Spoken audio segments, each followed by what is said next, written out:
Some police unions have argued that police officers might second guess themselves if they're in a situation and they know somebody is filming them. What do you say to that? Probably not a bad thing. We obviously expect that officers are going to certainly be thinking of the consequences of their actions, and they are constantly. I think there's a reality, though, that officers have a very difficult job to do. And in order to do that, we give them a great deal of authority, and with that, a great deal of discretion. Those two things together merit a great deal of scrutiny. That needs to be part of that. And additional scrutiny, and certainly by the public, and as all of the formal channels that exist for investigations of incidents and officers' actions, thinking twice about what you're doing. And I understand the dynamic of officers not wanting to put themselves in jeopardy because they are hesitating on a call. Mm-hmm. But that's different than ensuring that your actions are justified and making sure that you're doing the appropriate thing, and it needs to be the same thing whether there's a camera running or not. That's really an essential. So we needed police officers and everybody else just needs to get used to having cameras around, because that's just our reality now. Well, that's our reality, but I think that there is certainly a public expectation, certainly my expectation, that officers are going to act consistently with their responsibility, regardless of whether somebody's watching. Sure. Regardless of whether somebody's recording. Okay. And I don't think it's a valid argument to say that, well, if I'm going to be recorded, I will somehow do something differently. I think we want that, obviously want that action to be consistent, whether or not somebody's watching. Okay. And Fred, did you have? Well, I was thinking about this a little before I came down here today. If you think about it, the police themselves, or law enforcement itself, has basically become pretty much used to using recordings, audio, and video in their work. Some years ago, the Minnesota Supreme Court said that if you interview a suspect who's charged with a serious crime, then you are required, if you're the police, to basically audio tape the interview. Now, that was back 20 years ago, and the technology is now that basically what we get in our cases is if my client is giving a statement to the police that is audio, that's not only audio taped, but it's videotaped, or it's some kind of digital technology.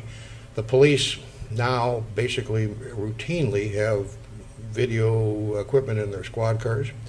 I've seen any number of cases. In fact, most of the discovery I get now in some of my cases, especially drug cases, are surveillance videos and things like that. In other words, the police right now are operating in a scenario where a lot of what they do is already recorded because that's the way they want it done, mm-hmm. and that's what people expect. And if something doesn't show up on a recording, it becomes a problem. So I don't think subjecting the police to some extra scrutiny because somebody is walking around with a cell phone camera really makes their job any more difficult. Has, whether we're talking about the police being filmed or police themselves using a camera, how have, in your experience in law enforcement, how has the proliferation of cameras on both sides, how has that changed, and do you think it has changed the way that you guys work and the difficulty or ease of doing your job? Has it affected that? It has, and I think on many different levels. I think the first one is, obviously, we discussed this issue of an officer's conduct or behavior, and the proliferation of video cameras has actually decreased the number of complaints against police officers because hard evidence exists as to what their conduct actually was. And when you have allegations of police misconduct and you can immediately and effectively refute that because it's not a subjective opinion, we have videotaped evidence of what actually did or did not occur, that's very valuable. And as a result of that, as I said, police complaints in regard to police misconduct have actually decreased over the years. Mm-hmm. The other aspect, and I think Mr. Suler was referring to, is that there is an expectation in court now that if something occurred, it will be on videotape. And unfortunately, we're not quite there yet. And when you have, particularly you're prosecuting criminal cases where videotaped evidence does not exist, it actually makes those cases more difficult to prosecute, because the expectation on the part of the jury is that if it occurred, it should be on tape somewhere. Back in the day, when Mr. Suhler was the prosecutor and I was an investigator, police officers testified as to what they saw, they did, and their observations, and that was accepted by a jury. And rarely today is it accepted, or at least not as readily, unless there's some documented evidence in the form of photographs or videotape. And does that make it easier for people that are accused of criminal acts? Does it make it easier for them then to, because it sounds like the bar, without the videotape, the bar has been sort of raised on what needs to be said in court in order to prosecute or charge people with criminal acts? Does it make it easier? I think what Roger's talking about here is a situation where, I mean, when I think back on what's been going on in my life for the last 10 years or so, I've had cases recently where the surveillance cameras that MnDOT has have recorded things that have gone on. Nobody expects that those traffic surveillance cameras have any value except to see how traffic is, but I've had at least 2 serious cases in Homestead County where surveillance cameras from the MnDOT basically established what time something happened or where a vehicle was at a particular time or how many people were there. So we're running into these situations where even though you don't quite expect something to be recorded, it's being recorded because you've got surveillance cameras, you've got people out there on the street with cell phones and things like that. So I think what Roger's saying is that the jurors now expect that if something is said, something happened, that there must be some way out there that some third party can kind of verify that by, you know, the camera doesn't testify, the camera just sits there and watches. Sure. But if you look around this town, there's surveillance video all over the place. But if you're defending somebody in a situation and there happens to be no camera footage of what he's saying, it sounds like it's more difficult for prosecutors to prove.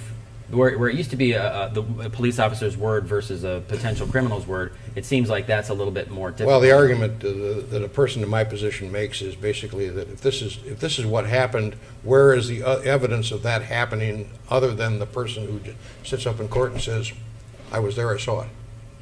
Okay. You know, people. You know, if something happened in the Walmart parking lot, I know that there are Walmart security cameras out there, and if that happened, they should be able to get that tape. And I don't have to just depend on somebody saying, "This is what happened in the Walmart parking lot." Okay. Target's got about the most sophisticated surveillance system inside their stores. You can actually, from Target, get a photograph of your client buying something at a particular time in a particular place and everything else. I mean, it's just incredible what information's out there, and people kind of expect that information's going to be available. So. Have local police? Have you guys dealt with? I guess I can ask both of you guys this question. Has there been a case in Rochester of something captured on videotape that was called into question whether or not that videotape should have been taken? Has anything like that ever happened? A small version of what happened in Miami, where where the police department said this was inappropriate for this person to be filming something? Or? I'm not aware of any cases where where a private citizen has either through photographs or videotape had some type of evidence where it's ever been questioned whether they had a right to take those pictures. There is obviously a significant difference in the police taking pictures as opposed to private citizens taking pictures in terms of their admissibility in court. We have rules regarding the expectation of privacy and needing to respect that privacy as we do our business, and where there is that expectation of privacy that we have in most cases a warrant or court authorization in order to get video or take pictures. The private citizens don't have that same measure. Now, the Constitution is all about government conduct, not the private individual. So it's never really been a question, even where it may be questionable how a person got possession of a videotape or took pictures. It's not really a question for the court, though, to consider whether that's admissible or not in the context of a criminal hearing. So we've never really had that issue of, as I said, there are no laws regulating whether police take pictures or not. It's a constitutional issue, and that's the arena that we deal with.